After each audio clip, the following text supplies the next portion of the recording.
देख रहे हैं एग्जाम टूर। आपसे बता दें बीपीएससी एक्सपर्ट मेरे साथ दुर्गेश सर हैं और सर से जानेंगे जिस तरीका से टीआरई का बताया जा रहा है कि एग्जाम डेट में कुछ परिवर्तन हो सकता है। विद्यार्थी लगातार मांग कर रहे हैं कि रीट का ऑप्शन मिलेगा कि नहीं, तो सर से सब कुछ जानेंगे कि क्या एग्जाम में कितना परिवर्तन हो सकता है, एक आध 2 दिन 4 दिन या कुछ दिन और बढ़ सकता है, या ये भी है कुछ परिवर्तन का मतलब क्या परिवर्तन हो सकता है, डेट नहीं कहीं इधर उधर कुछ और परिवर्तन हो। बहुत सारा चीज है जो आपको जानना चाहिए। सर आपका स्वागत है एग्जाम टूर। बहुत बहुत धन्यवाद। सर लगातार तीसरा बार बीपीएससी के द्वारा टीचर भर्ती कराया जा रहा है और अभी तक जिस तरीका से बीपीएससी के द्वारा कराया गया बहुत ही कम समय में रिजल्ट भी दे दिया जाता है, साफ सुथरा एग्जाम भी कराया जा रहा है। इस बार अभ्यर्थी के मन में यह भी चल रहा है कि अतुल सर नहीं है, थोड़ा सा समस्या हो रहा है। पहले ट्वीट कर देते थे, अब कोई ट्वीट भी नहीं करता है। आज पेपर में भी दिया था कि एग्जाम के शेड्यूल में थोड़ा सा इधर उधर हो सकता है, कितना दिन बढ़ सकता है? देखिए, अगर ये बहुत परिवर्तन होगा तो 1 सप्ताह हो सकता है, 2-4-5 दिन इधर उधर हो सकता है, लेकिन एग्जाम मार्च में ही होगा।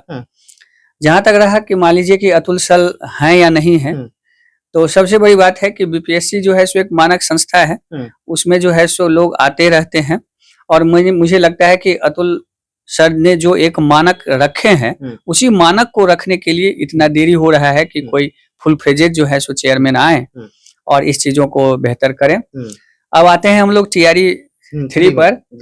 जैसा कि आप लोगों को पता होगा कि बिहार जो है सो एक नया इतिहास रचा है इस मामले में। बहुत कम समय में इतने अधिक जो है सो जॉब को लेकर के आना, फुल फ्लेज एग्जाम लेना, ये अच्छी बातें हैं। सर एडिट का ऑप्शन मिलेगा कि नहीं? विद्यार्थी का ये बहुत डिमांड है कि टीआरई 1 में एडिट मिला था, टीआरई 2 में मिला था, अगर हम गलती कर दिए तो क्या मिलेगा या इसी तरीका से रहेगा? देखिए, बिल्कुल मिलेगा। हाँ, बिल्कुल मिलेगा, क्योंकि वो बहुत बड़ा मैटर नहीं होता है, भूल चूक होता रहता है और जॉब की बातें होती है, करियर की बात होता है। तो मुझे लगता है कि आयोग के द्वारा जो है सो एडिट का मौका दिया जाए। जी सर, जिस तरीका से 1 to 5 है, 6 to 8 है, 9 10th है, 11 12th है, सभी को देख लिया जाए तो 56 तरीका से एग्जाम लेना है, कहीं 8, कहीं 20, कहीं 30, इस टाइप से बांटा गया है।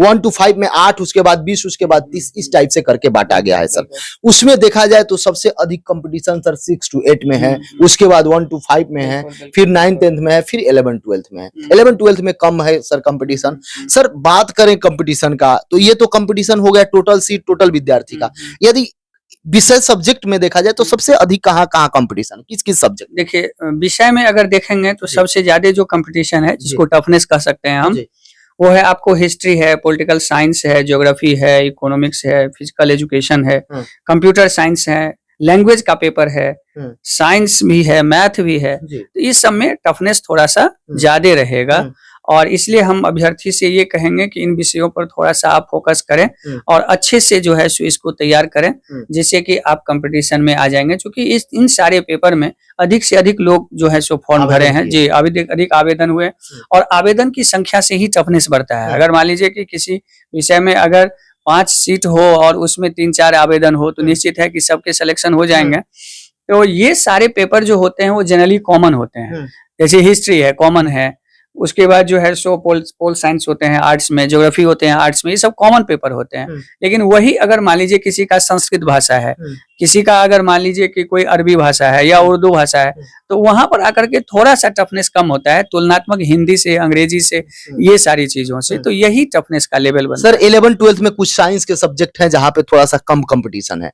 यदि टोटल 11 12th की बात की जाए तो वहां पे 2 पॉइंट कुछ करके कंपटीशन है, 2 में से 1 का सिलेक्शन लेना है। वह अभ्यर्थी 9 10th भी भरे हैं, 11 12th भी भरे हैं, तो उनको किस पर विशेष फोकस करना? देखिए, अगर 9 10th भी भरे हैं और 11 12th भी भरे हैं तो मेरा मानना है कि वो 11 12th की तैयारी करें, नहीं कि 9 10th की तैयारी करें।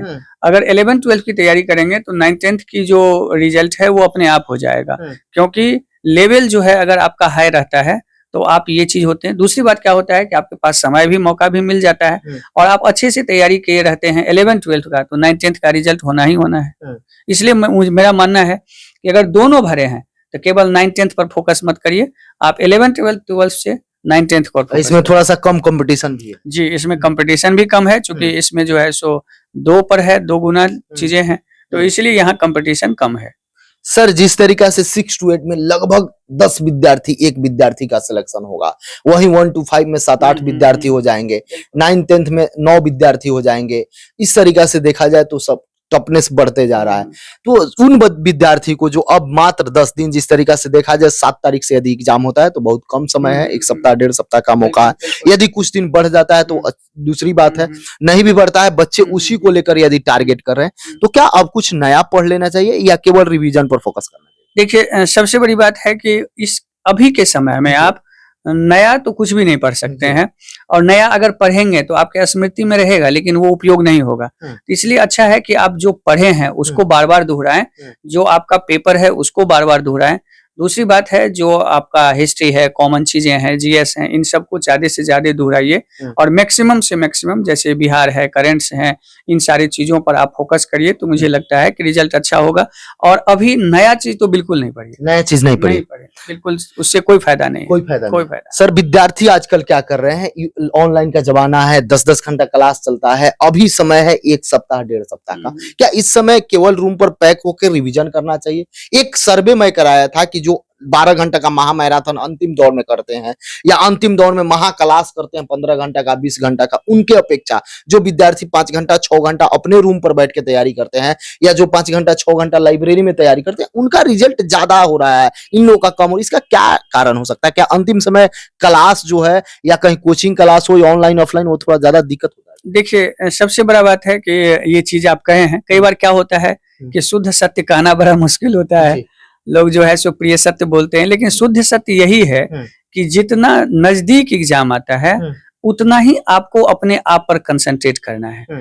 आप अगर उसमें 10 घंटा 12 घंटा का महा मैराथन वगैरह क्लास सब अगर करते हैं तो आप क्लास कर रहे होते हैं लेकिन आप सीख नहीं रहे होते हैं, अपने आप को एग्जाम के अनुरूप बना नहीं रहे होते हैं। तो यही कारण है कि जो लोग ऑनलाइन या ऐसे मैराथन क्लासों पर ध्यान देते हैं, उससे अच्छा वो उतना मैराथन अगर अपना सेल्फ रिवाइज कर लें, अगर 12 घंटा वो कॉपी रिवाइज कर लें, एक दिन में हिस्ट्री रिवाइज कर लें, एक दिन में ज्योग्राफी रिवाइज कर लें, एक दिन में पूरे के पूरे मैथ को देख लें, एक दिन में पूरा बिहार अपने से खुद से अगर कर लें, जी कर लें, तो मुझे लगता है कि उस महा मैराथन से उनको इससे ज्यादा फायदा मिलेगा। इसलिए जी बिल्कुल ऐसा है भी, लेकिन होता क्या है कि सत्य बात कहना कई बार मुश्किल होता है। सत्य बात कहना मुश्किल है, लेकिन बच्चों को उस मुश्किल से निकालना अलग है। ठीक है, कोई लोग हमको बेकार भी कहेंगे, बहुत सारे कोचिंग वाले भी देखते हैं, बहुत सारे लोग से मैं जुड़ा हुआ हूँ, सबको खराब भी लगता होगा, लेकिन अभी का जो समय है 15 घंटा उन बच्चे को लेने से मतलब है कि 5 घंटा अगर रूम पर पढ़ ले तो उनका सर एक समस्या हो रहा है। अब बच्चे जैसे कहीं जाते हैं कोचिंग क्लास में या कहीं सेट देने जा रहे हैं या किसी से मिलते हैं तो बताते हैं कि मेरा 75 अंक आ रहा है, मेरा 72 अंक आ रहा है, मेरा 100 अंक आ रहा है, मेरा 103 ही अंक आ रहा है, मेरा 70 नंबर आ रहा है। फिर भी इसमें देखा जाता है जो बच्चे, बहुत सारे बच्चे टॉपर होते हैं लेकिन रिजल्ट नहीं होता है। बहुत सारे बच्चे ऐसे होते हैं जो 95 लाते हैं, रिजल्ट रुक जाता है। ये टीआरई में मैं बहुत बड़ा इसको देखा हूं। अब बहुत बच्चे ऐसे होते हैं जिनका 55 आता था, 60 आता था, लेकिन एग्जाम में वो अच्छा कर पाते थे। सर उसमें क्या अंतर होता है? क्या ये बच्चे टॉपर नहीं कर पाते हैं, जो कम टॉप वाले करते हैं वो हो जाता है? इसको कैसे बचेंगे इस सब प्रेशर से? देखिए, सबसे बड़ी बात है कि ये दोनों दो बात है। जो लोग मान लीजिए कि एग्जाम के बाहर जो प्रैक्टिस करते हैं उसमें अच्छा प्रदर्शन करते हैं लेकिन एग्जाम में नहीं कर पाते हैं, तो उसमें 2 कारण होता है। पहला कारण होता है एग्जाम का प्रेशर, और दूसरा होता है कि हमने वहां ऐसा कर रहे थे और यहाँ मेरा अभी नहीं हो रहा है, तो इसके कारण ये भी एक प्रेशर काम जी ये भी एक प्रेशर काम करता है। और दूसरा क्या होता है कि अभी अगर आपका अच्छा परफॉर्मेंस हो रहा है तो उनके मन में कहीं न कहीं एक ओवर कॉन्फिडेंस आता है कि मेरा रिजल्ट तो होना ही होना है। और उस स्थिति में जब वो क्वेश्चन बनाने के लिए बैठते हैं, उसमें अगर 2 4 5 क्वेश्चन उनसे नहीं आता है तो नर्वसनेस का लेवल जो है वो जनरल बच्चा से उनमें ज्यादा हो जाता है। जो 100 क्वेश्चन बाहर बनाते हैं उनका नर्वसनेस एग्जाम में ज्यादा बन जाता है, और जिसके कारण जो है उनका एग्जाम गड़बड़ हो जाता है। तो ये चीज थोड़ा सा ध्यान रखिए कि आप अगर 2 4 क्वेश्चन एग्जामिनेशन हॉल में गलत बना रहे हैं तो उसे कोई गलती नहीं करिए, आप उसको कंट्रोल करिए, नर्वसनेस को एग्जाम में हावी नहीं होने दीजिए। दूसरा अब बात रहा कि मान लीजिए कि जो इधर के बच्चे होते हैं उनमें क्या होता है, तो वो वहां जाकर के सिंसियर जो प्रेजेंटेशन है वो कर पाते हैं। दूसरा है कि आप बाहर में कुछ भी कर पाते हैं, उसका कोई महत्व नहीं है। आप एग्जामिनेशन हॉल में 2 घंटा 3 घंटा अपने आप को कैसे मैनेज करते हैं वो महत्वपूर्ण है। और वहां अगर केवल आप अपना नर्वसनेस कंट्रोल कर लेंगे तो आपका रिजल्ट हो जाएगा। ऐसा नहीं है कि रिजल्ट नहीं होगा। जो लोग बाहर 50 क्वेश्चन भी सही करते हैं वो वहां जाकर के रिजल्ट लेते हैं। आप ये सोचिए कि ये रिजल्ट नहीं है, रिजल्ट तो हमारा एग्जाम के अंदर होगा, इसलिए वहां बेहतर करिए।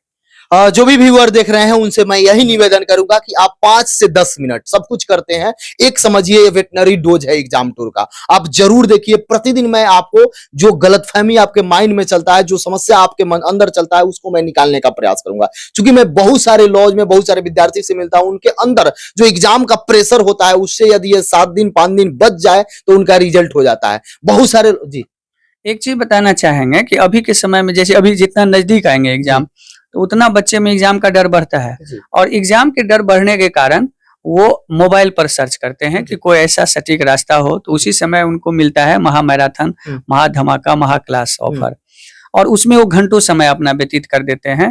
जबकि जब भी आपको एग्जाम का डर लगे, आपको लगे कि मुझे फैक्ट्स नहीं आ रहा है, एग्जाम का डर हो रहा है, तो उतना समय आप अपने कॉपी को पलटिए, अपने मटेरियल्स को पलटिए। आपके पास जो अपना हथियार है आप उसी को धारदार बनाइए, नहीं कि अभी किसी दूसरे के हथियार पर आप विश्वास करिए।